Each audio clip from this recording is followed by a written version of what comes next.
Okay, let's see here.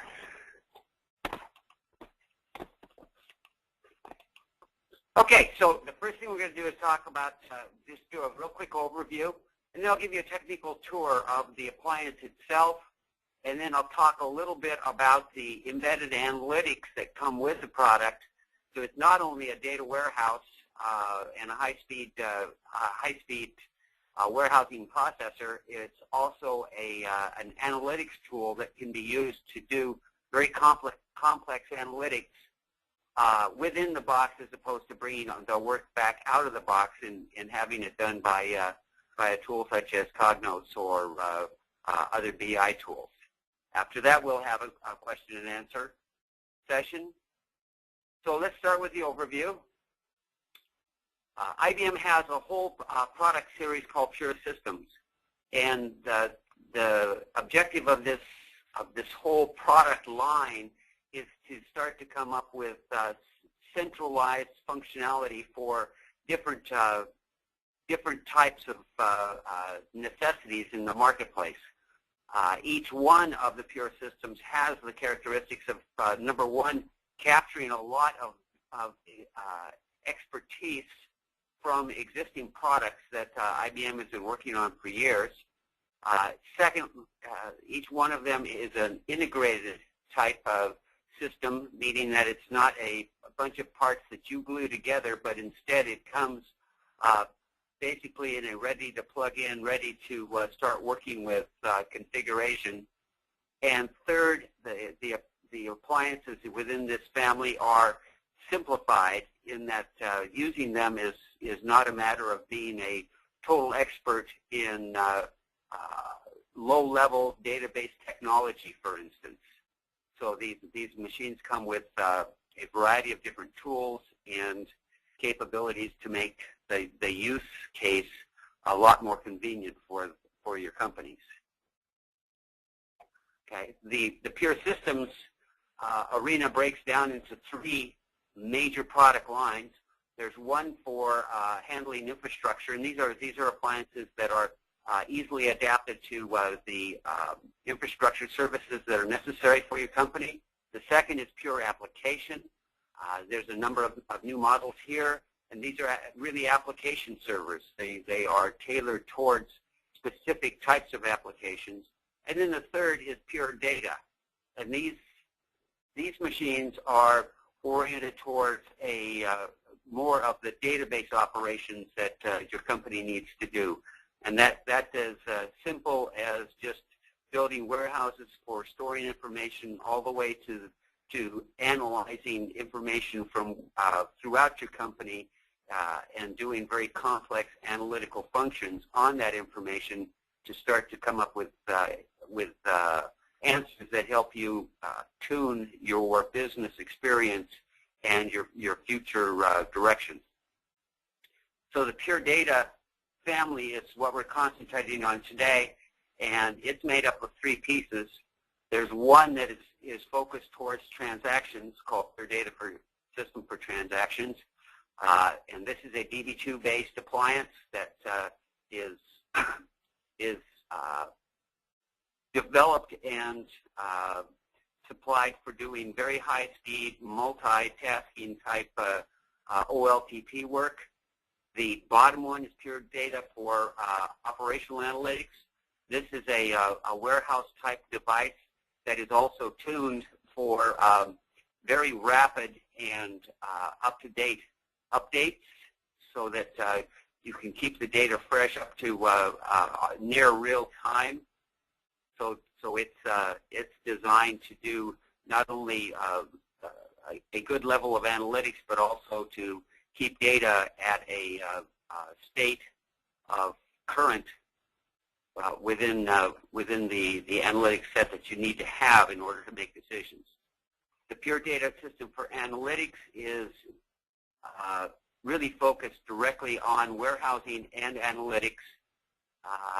It is a highly parallel machine. As a matter of fact, it is if you're familiar with terms, with architectural terms, it is a shared nothing machine, so that we have processors and disks that are matched, and each one of them does a small portion of the work. So it's a divide and conquer type technology. So let's look a little bit at the Pure Data for Analytics device. We now have two models within that.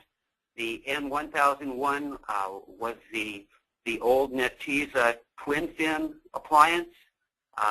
It's an economical, high-performance approach to doing analytics. Very scalable. You can scale from a quarter rack of capability all the way up to 10 racks of capability, and the operation of the machine is exactly the same. And there's no assembly required. It's a matter of just bringing in the machines and dropping them on the floating floor and hooking them up and turning them on. The N2001 was just introduced here within the last couple months. It is a higher performance appliance. It uses exactly the same operating system and system software. So upgrading from the 1001 to the 2001 is a matter of simply bringing over your databases. And it has the characteristics of having 1/2 again the data capacity of the 1001, as well as a significantly increased processing power due to the addition of higher speed processors and supporting chips, as well as faster disks and more of them. Okay. So if we look at some of the performance of the N2001, our new appliance, to give you a feeling for where we fit with some of our competitors, you'll see here on this chart that out of the box, if we're doing per rack scans, in other words, we're taking data off of a rack, we compare to the Teradata and to the Exadata offerings which compete directly with us really quite favorably. We have now achieved transfer rates from our disks in a rack of about 125 gigabytes per second. This is significant because quite often the whole bottleneck of a system is the disks. And so we've come up with ways of being able to scan those disks and, again, divide and conquer that process, so we're truly getting those rates. Teradata and Exadata are down in the 40s and 30s. From that performance, the exception is when Exadata actually adds a bunch of flash cache. But unfortunately, that speed only is maintained for as long as the flash cache doesn't get exceeded. At the point that it does, they'll go right back down to their original rates. So this is a significant improvement for being able to handle analytics where a lot of information is necessary. Okay, we'll skip that. Taking a look at other things, one of the things that is significant about the N2001 and the N1001 is its green footprint. And so you'll see that from a standpoint rack to rack, that we consume usually about 30 to 40% less power than our competitors. This is important because it means that you don't require as much of a electric draw on your computer room. You don't require as much cooling, whatever the term is there, whatever the measurement is. So you're not having to push as much air through the machine. And in the meantime, we provide a much higher capability per rack. We have much faster scans. Okay, and we actually have some significant performance improvements as well. Okay, so when we talk about Pure Data for Analytics, the first thing to remember is that it is an appliance. And by an appliance, we mean it is a configuration that comes from the factory. It is not one that you worry about adding disks to or adding memory to or adding processors to. If you want to increase the performance of the box, you simply add another appliance to it. So it's purpose-built so that it is designed to do analytics. Everything is integrated within it so that the operating system, the database software, the disks, the memory, everything are already configured and don't require any type of work. We have a series of standard interfaces that allow just about any application to hook to the box to send requests either through SQL or ODBC or JDBC or OLADB. And so when we go to be doing analytics, we find that quite often we see speeds of 10 to 100 times faster than traditional analytics machines. We see very minimal administration. I'll show you a slide here in a minute. We don't use indexes and complex database structures. It's all very simple, so the database administration is minimized. We can scale to now up to about 2 petabytes of information, and then we have, because of the built-in analytics, some very high performance ways of being able to handle situations that either took significant amounts of time on other systems or were not even possible to run on other systems because of running out of resources or exceeding time limits.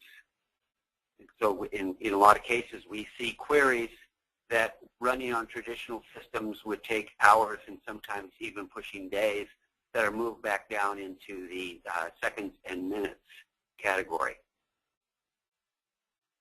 Okay, as I said, there's just as with the other pure systems that I introduced at the beginning of the presentation, there's a lot of built-in experience here. There's no training. We don't care about the data models. As long as you import a physical data model with DDL, we can handle it.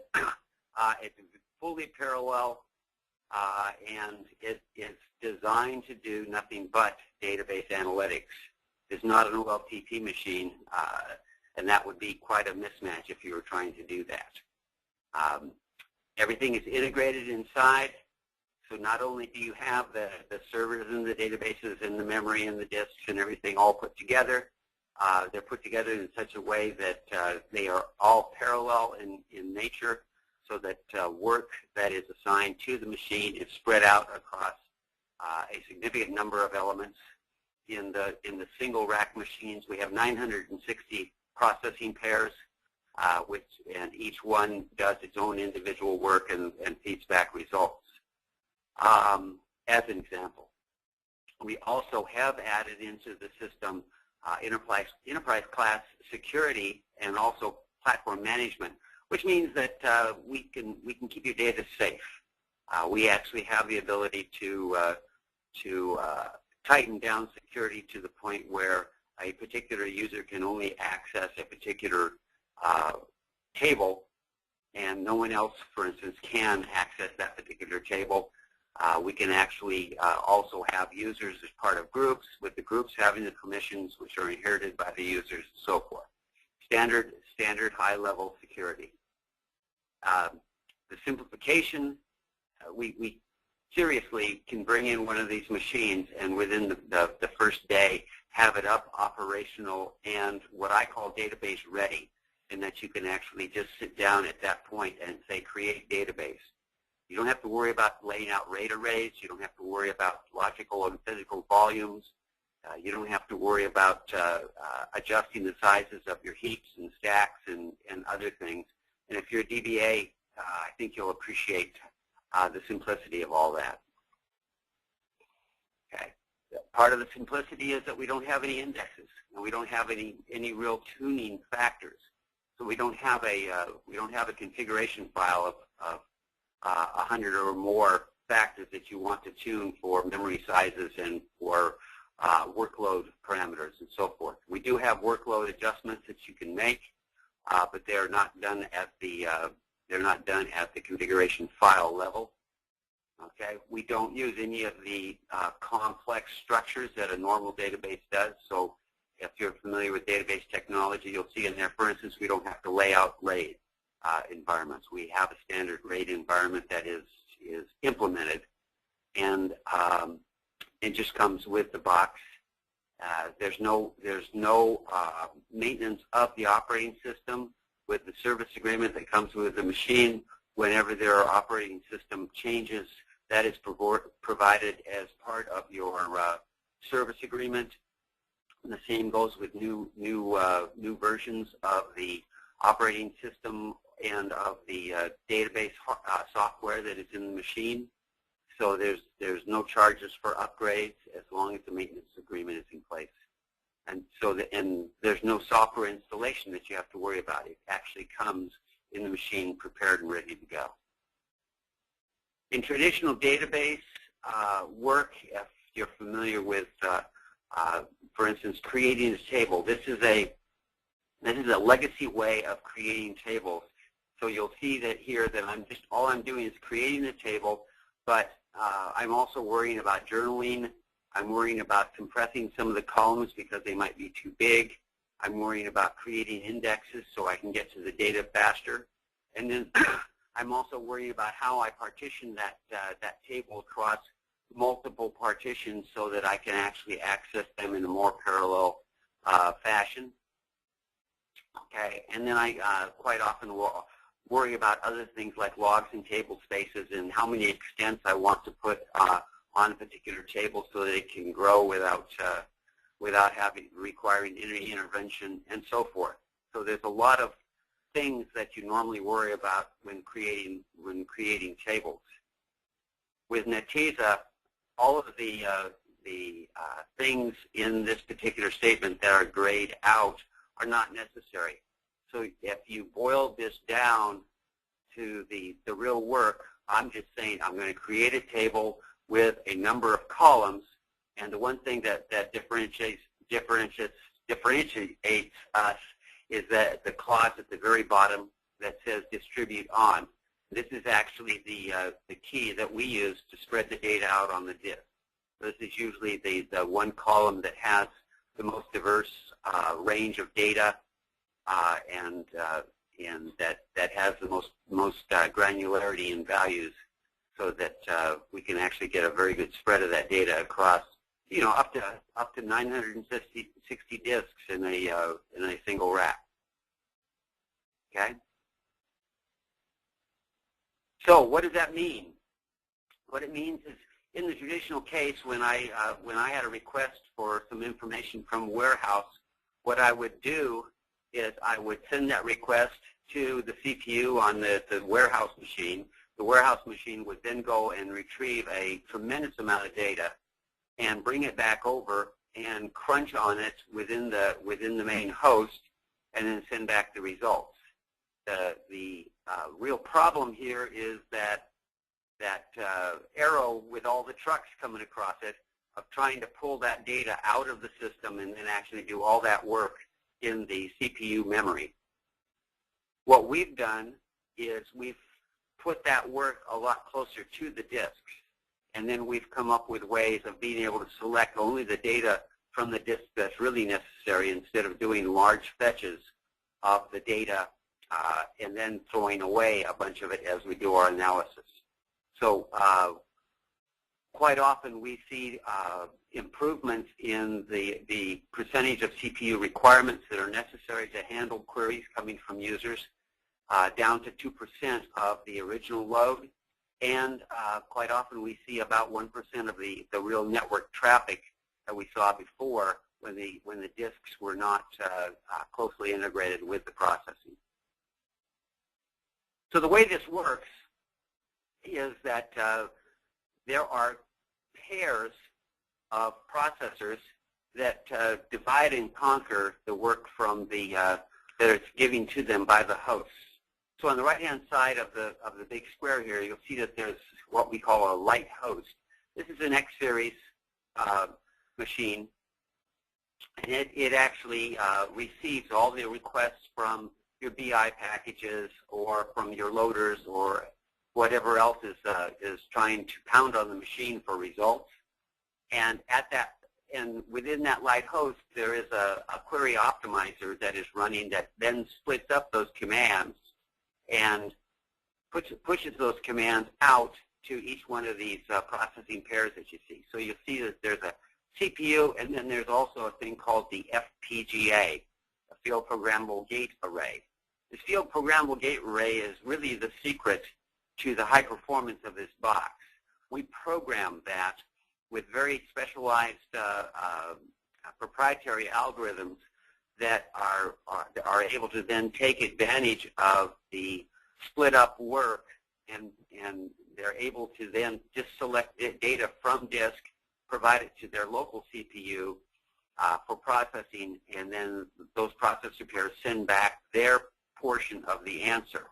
So you can see that the actual processing is being done very close to the disks with a direct connection to them, as opposed to bringing over a whole lot of data and then trying to divide and conquer that in an SMP environment. Okay. Looking at this in a little more detail, from the left-hand side we'll have a request coming in, and that request usually comes in as a SQL command. That request goes into the light host, or the SMP host that is inside the box, and is then processed as a normal query would be processed through a query optimizer. That optimizer then divides up that query into what we call snippets. And so each snippet is a set of work that is going to be sent out to particular places within the parallel machine.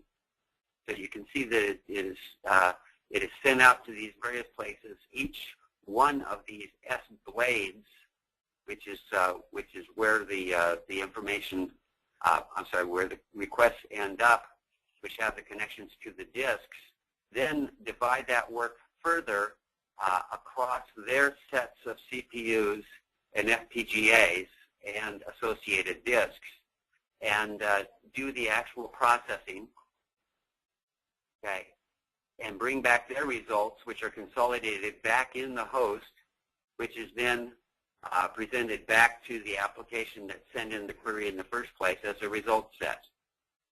So from the user's standpoint, they submit a query and get an answer. And it's the same thing, same process that you would see on a standard warehouse processor. The thing that's different is what's happening under the covers. Okay. Looking at it a little more closely, if we're down to the processor pairs that I mentioned, and there are, for instance, in the N1001, there are 8 of these for each one of those S blades that we talked about. Okay, the first thing that happens once it has a request is that the request is sent through the FPGA, and certain pieces of data are selected off of the disk. That is usually controlled by the from clause of a SQL query. So the from tells us which tables we want to deal with. Then we look at the select portion of the statement, and that shows us which columns we want to deal with. At that point, then we look at the where condition, okay, and that tells us which rows we want. So within the FPGA, which is directly connected to the disks with a very high-speed connect, as I said, that allows us up to 125 megabytes per second in transfer. Within that FPGA core, we've already eliminated all the data that we don't need for the query just by being able to understand the 3 clauses of the select statement. That information is then sent on to its local CPU core pair, and any type of aggregations, sums, those types of things that can be done are done in this core. Okay, and then the information is sent back along with the information from all of the other pairs to the main host. Looking at the device itself, this is our new 2001 device. As I said, they come in 1 or more racks. If you look in the very middle of the rack, what you're seeing is the hosts that I talked about, the light hosts. And notice that there are 2. It's because this machine is totally redundant. So one of those machines is active, one of those machines is passive. So when requests come into the machine, they come into one or the other of those hosts, whichever one is online, and all the work is done there. If there's a failure, those two processors, or I'm sorry, those 2 hosts do share common file systems, which allow them then to switch over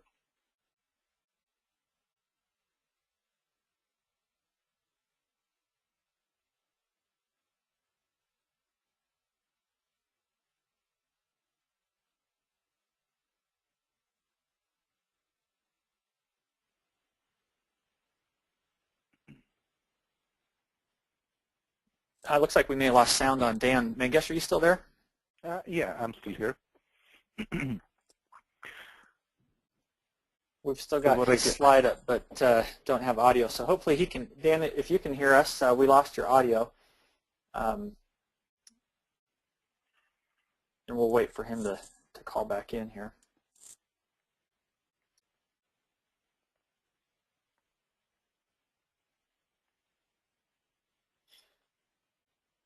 Mangesh, while we're waiting for Dan to come back in, would you mind introducing Mark, and then maybe you guys can touch on a few panel discussions. I'm not sure if you've got something you can cover while we're waiting for Dan to come back in. Yeah, absolutely. So, Mark, we're happy to host you here. Yeah. And you know, one of the things that we're seeing out in the marketplace today is there's a lot of discussion about big data. I mean, I get 4 or 5 emails on a daily basis from partners, from other vendors trying to reach me, telling me how a mid-sized company needs to face the big data challenge sooner than later. Is that something that you're seeing at IBM as well? Yeah, we see a lot of companies, and it's not just the small ones, but it's the the larger ones, but the mid-sized ones. Because big data is not just like the volume of data, but it's just a the complexity of unstructured data and how to look at it and analyze it and make it more productive for the organization. So yeah, we see a lot of companies, no matter what size, asking for big data solutions. Yeah, that's great. I mean, I think IBM at a high level certainly has the best lineup of products that these customers can avail. And we've certainly worked with IBM for a number of years, in the capacity of a premier business partner, and it's great to see some of these new innovative products coming to the fore, I think, which is going to change the landscape to a large extent. When I look at this Natija box and Dan's presentation, it just amazes me that we have this kind of technology at our disposal, and more and more customers are going to get to that point where it's the data volumes are growing, the velocity, the 3 V's that everybody talks about. No matter how you look at it, it's a reality. If it's not a reality for you today, it's a reality for you tomorrow. So looks like we've got Dan back. Dan, are you back, sir? Yes, I apologize. No, not a problem. It goes back to our discussion of earlier today about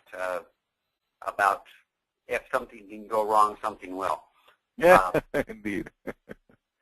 Okay, I apologize for that. I'm not quite sure where my phone dropped before, but I was talking about the architecture of the box here. Let me just do that very, very quickly and proceed on. I mentioned that the hosts are in the middle and that they are redundant.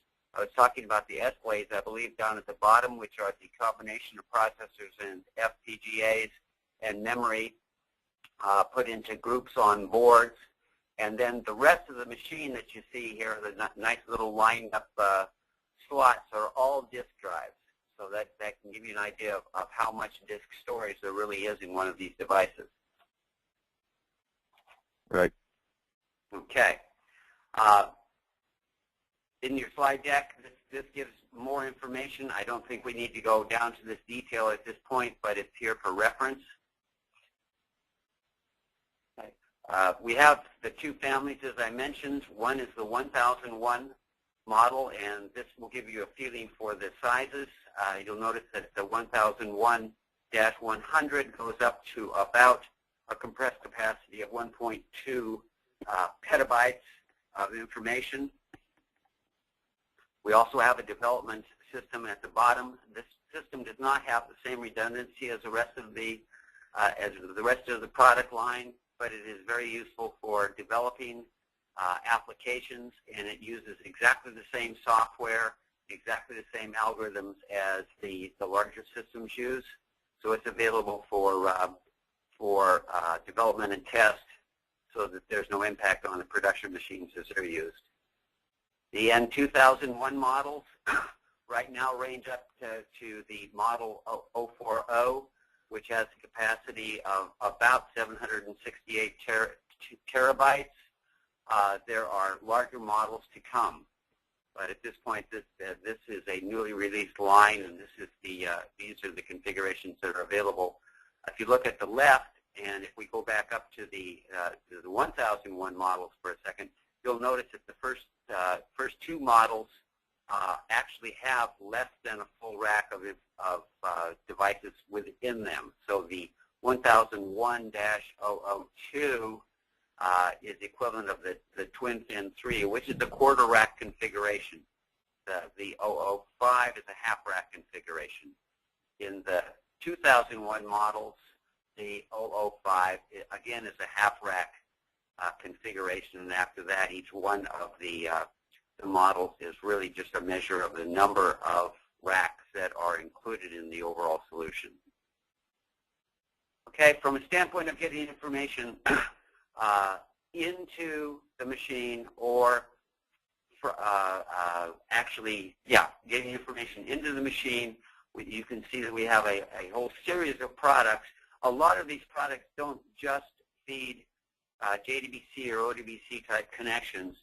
They actually are specialized in their interface to the pure data system, and they're able to push down some of the work that they normally do in the ways of transformation into the box itself, so that goes a lot faster.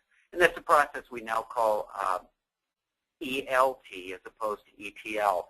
Instead of extracting data from another system, transforming it, and then loading it into the pure data system, they actually will extract the data and then directly load it into the Netezza, and then call routines within the Netezza and take advantage of the parallelism of the Netezza to do the transformations that are necessary. Okay? From a standpoint of getting information back out of the Netezza, in other words, what I would call results, you can see that there are all kinds of standard packages, Cognos, SPSS, and so forth, that normally will access data warehouses for results.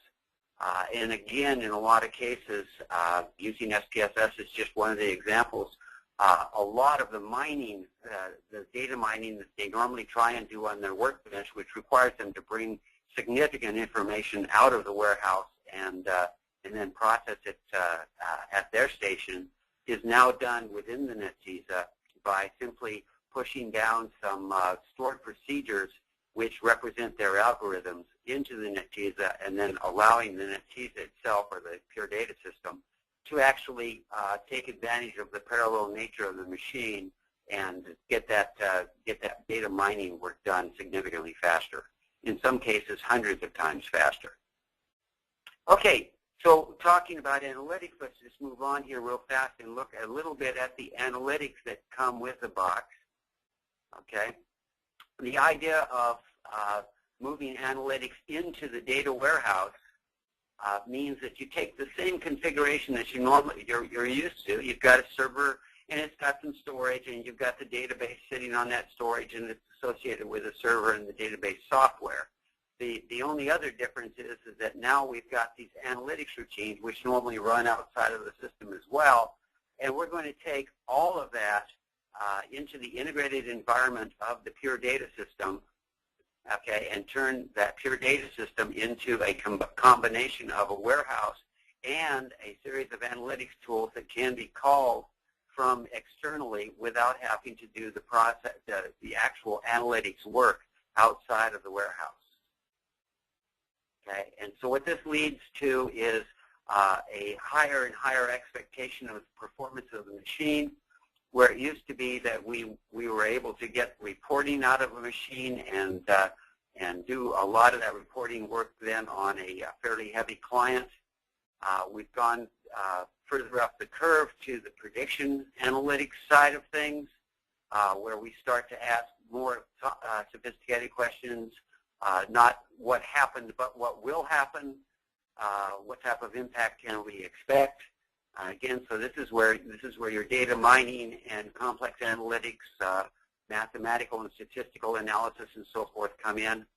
And then the optimization, which is the next step on the right-hand side, is where we start to do even greater complex analytics within the box, because that's where the performance is, to allow us to start making some significant choices of our overall business strategy, because we now have access not only to more data, but we have access to advanced algorithms that allow us to process that data and come up with results.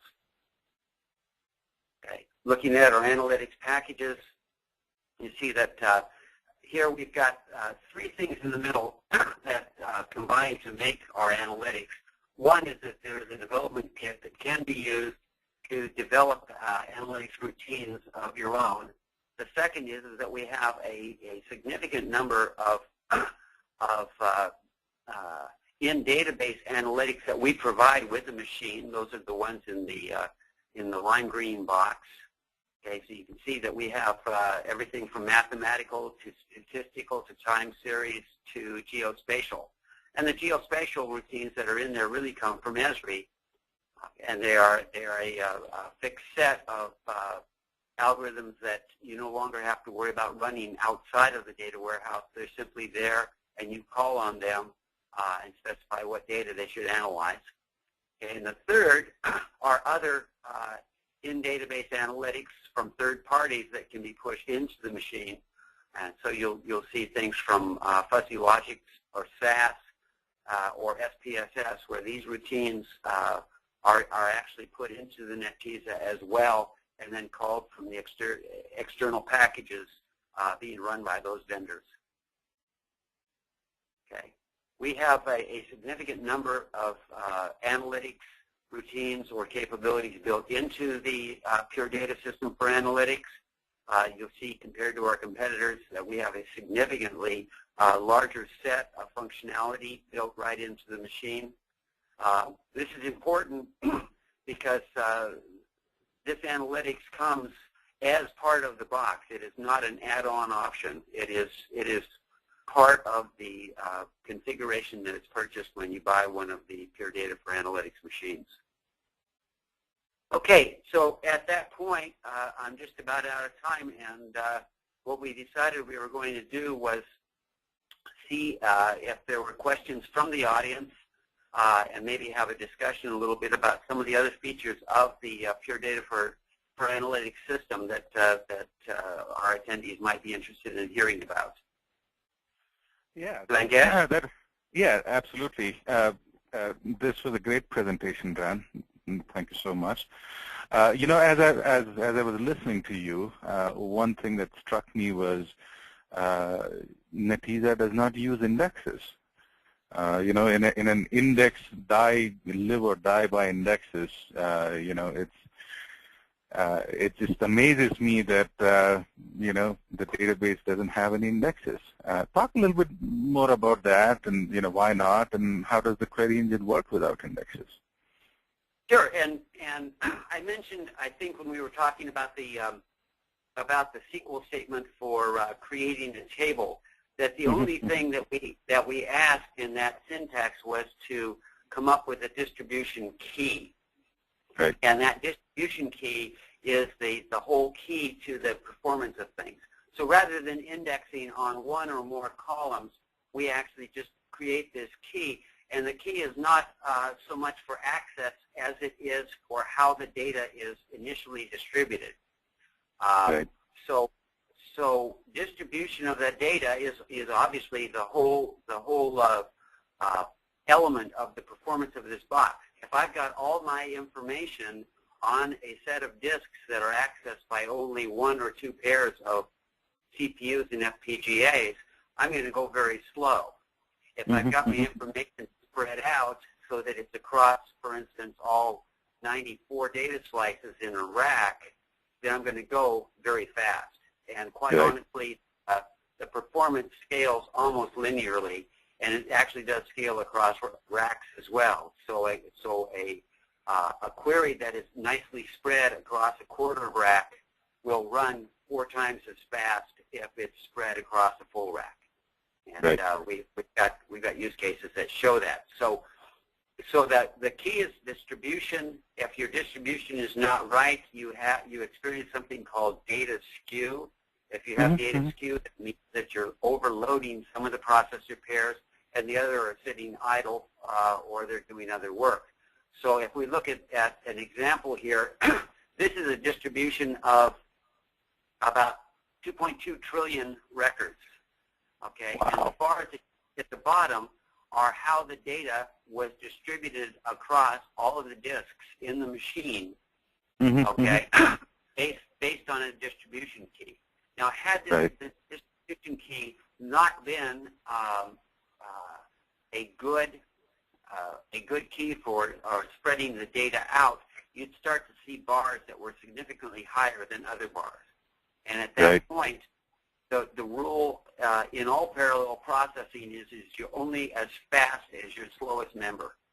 Right. So if you have a spike in this graph that is 2 or 3 or 4 times as large as the rest of the record, that unit's going to be much slower in getting all of its work done, and it will hold up the whole process. So that's number one, why we don't need indexes. We just simply use this distribution key and then internal structures that allow us to be able to know exactly where the data is because of the distribution key.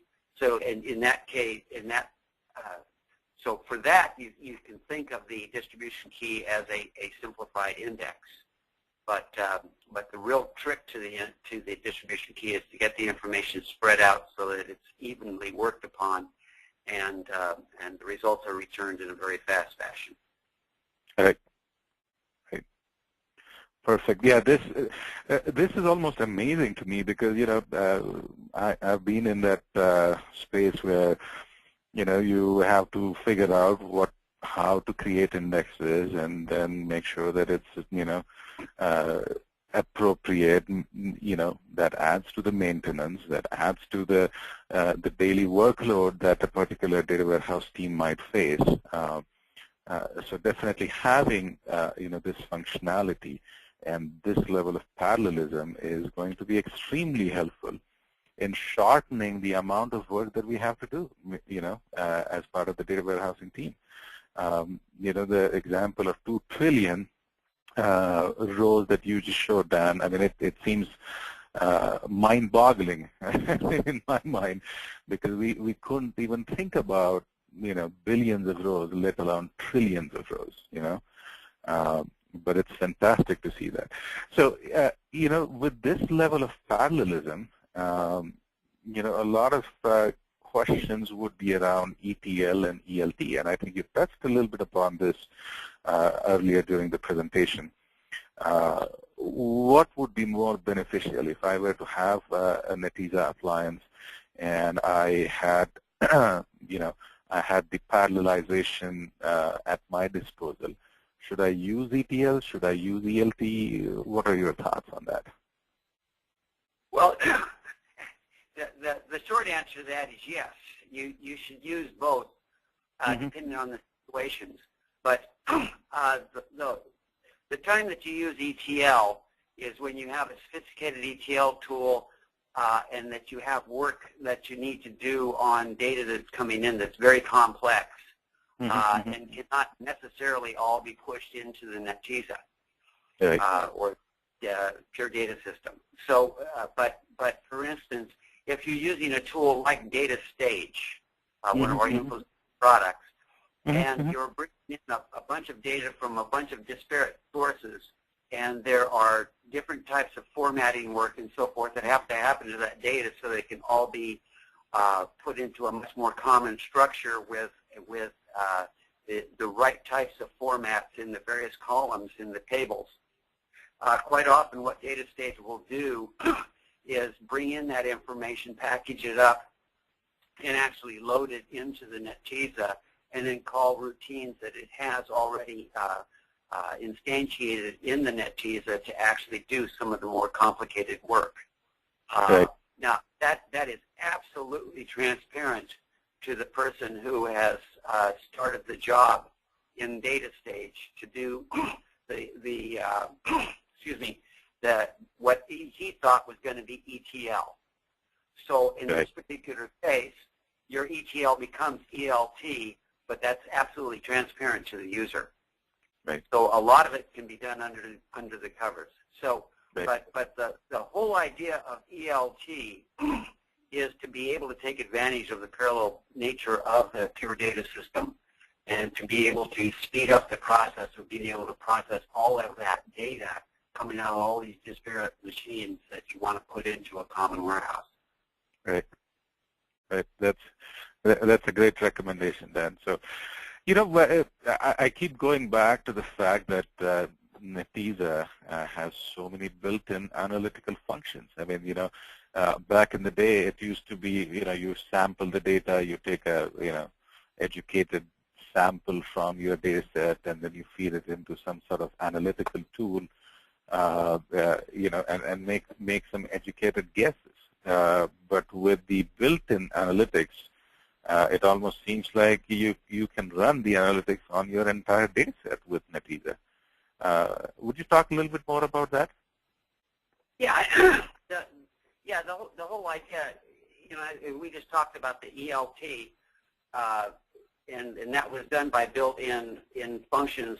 We're talking about the same type of thing with the Builtin Analytics functions and the downloadable analytics functions that I've mentioned a little bit earlier.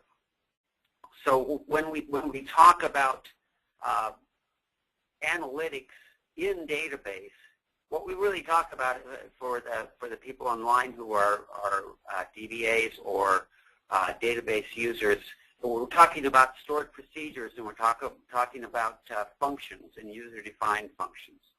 And so all we've done within the Pure Data for Analytics box is that we've expanded the number of built-in stored procedures and functions that come with the database software.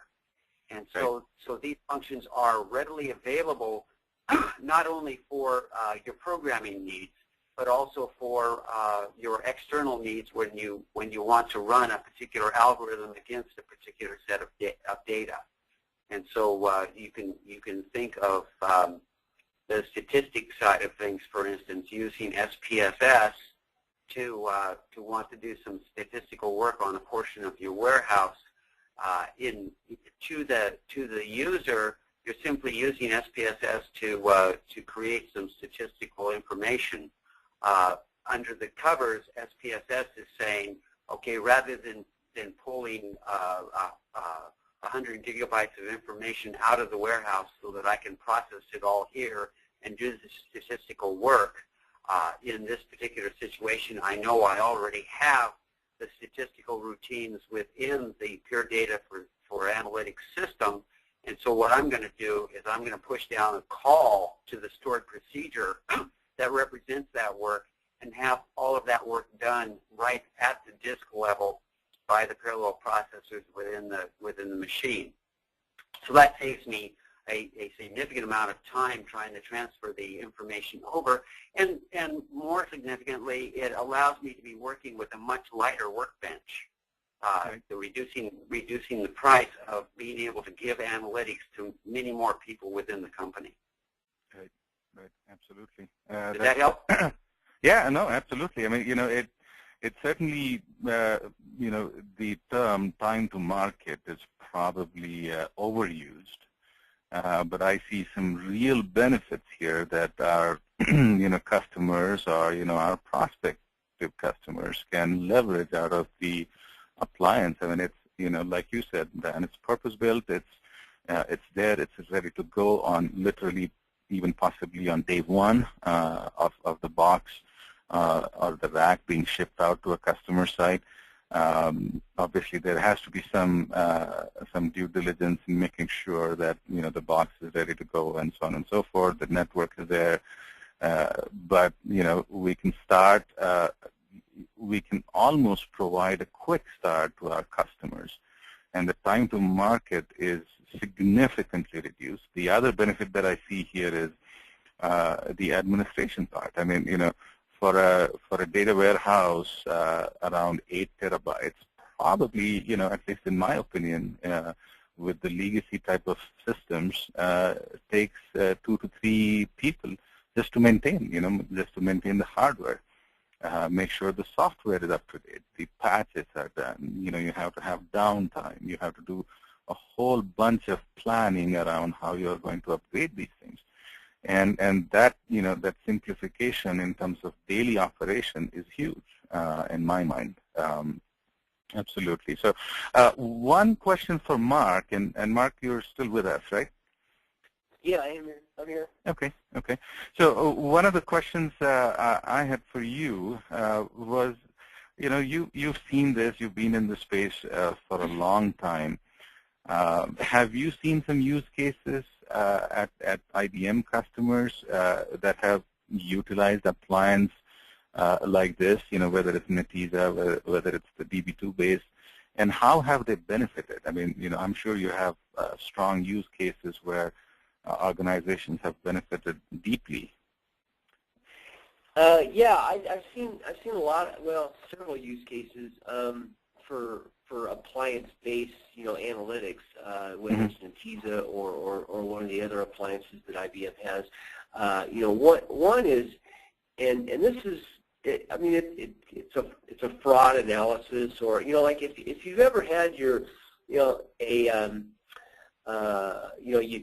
gone and you're on vacation and you use a credit card a lot, and you're trying to buy stuff, and some of it, you're on vacation, you may buy a big ticket item or something unusual or something like that, and the lady looks at you and says, hey, there's a stop on your credit card. Well, it may be because there was some statistics or some analysis done on the back end that was done in real time almost, or it was real time, that said, hey, there's a lot of usage on your card. You may want to, it may be a fraudulent type of usage, and you may want to call the credit card company. And while it's annoying at the time, it actually, and this happened to me, just the other day, in fact.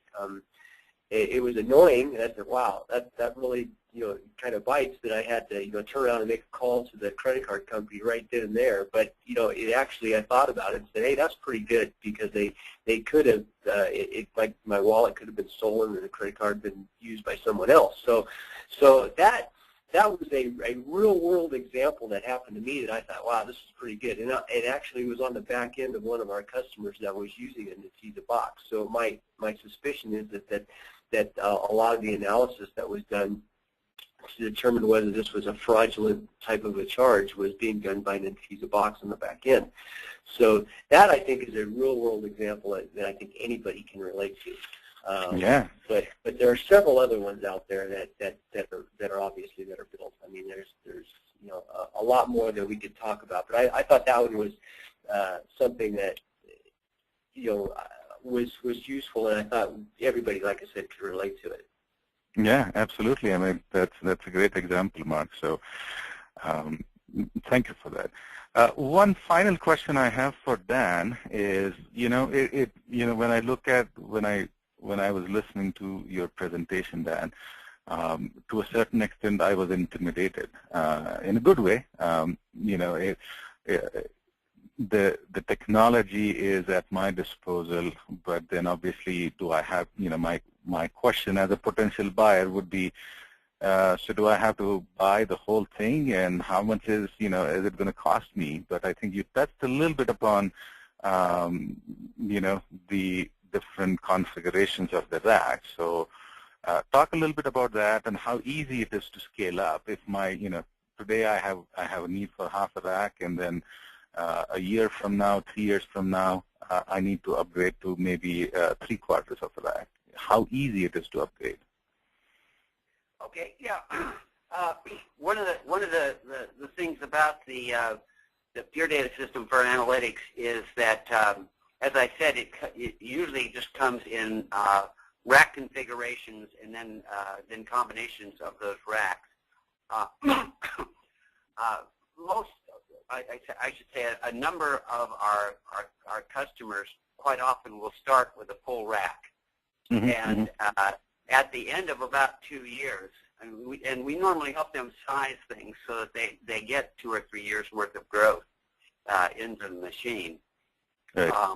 And at the end of that, there's there's either going to be a higher performance model, or we also have plans that will allow the customer to replace the full rack with a double rack, if you will. Okay. The thing that people need to understand here is that if you start with a quarter rack, to upgrade that to a half rack, you're simply going to swap out the machines. Right. Okay, and there's some fees and so forth that are obviously associated with that. But it's not a matter of bringing in a bunch of engineers to install a whole bunch more things. And in the meantime, if you were to do that, you would bring in the second machine. Everything is transferable very quickly. You just literally clone your whole environment and push it over to the new machine, and then take the old machine out. Right. So it's not a complicated task, and it's very, very quick for the company. So your amount of downtime is very, very minimalized if it's necessary at all. Right. So, but yes, we range all the way from, in the 1001 line, we range from a quarter rack through 10 racks. The 2000 line right now, we range from a half rack up to 4 racks, with more to come. Right. Absolutely. Great. Great stuff, Dan. And that gives me a good segue to get to the next steps. Then if you would go to that slide. Yeah, so, we would love for our customers or prospects to start their Netezza implementation today. Very easy to do. Just contact us. You have the email ID. You can visit us on the website and submit a form there. Or you can give us a call at 888-685-3101 extension 2. The type of things that we are certainly happy to do, in conjunction with IBM. We work shoulder to shoulder anyways. You can leverage some of the solutions that we have built around Netezza. There's one called Netezza Quick Start. And really, it is a quick start, as you've already heard. Netezza implementation, once you have decided, once you have sized the appliance, once you get the appliance, then obviously all of the existing data have to be moved over to the appliance. You have to get the right logical architecture in terms of the schemas, and that's something we can help you with. Best practices, Dan touched upon this a little bit, finding the right distribution key. What happens when you don't follow some of the best practices that we have accumulated over the years? Now, some of these are the appliance specific, some of these are the logical, data modeling specific. So, that's something that our customers can make use of. We also have this virtual DBA service, and we are planning on including Netezza as one of the databases that we support. It's a fairly popular service. We can augment your current existing database administrator staff, or we can be your database administrators and maintain the environment. But clearly, with Netezza, you don't need to do a whole lot of maintaining. The complementary solutions, again, cover at a high level from a business perspective, what sort of architecture you're going to need. We have our own methodology and approach to data warehouses that are greatly complemented by technology like Netezza. If you are unsure of where you are today, we have the assessment and roadmap. It clearly identifies business goals, clarifies the business vision. It gets into a point where, it kind of rubber meets the road. Here are my requirements. Here are the gaps that I have.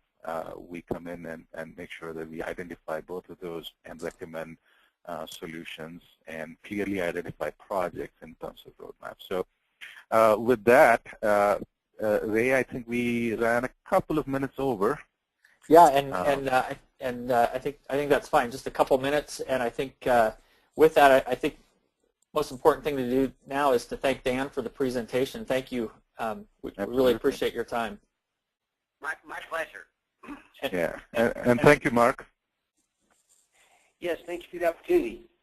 Thanks. And again, you can visit XTIVIA.com. Today's webinar was recorded. You're welcome to visit there. Should have that published, posted on the website in the next couple days. And we'll hope to have you back for a future webinar. Thank you. Thank you.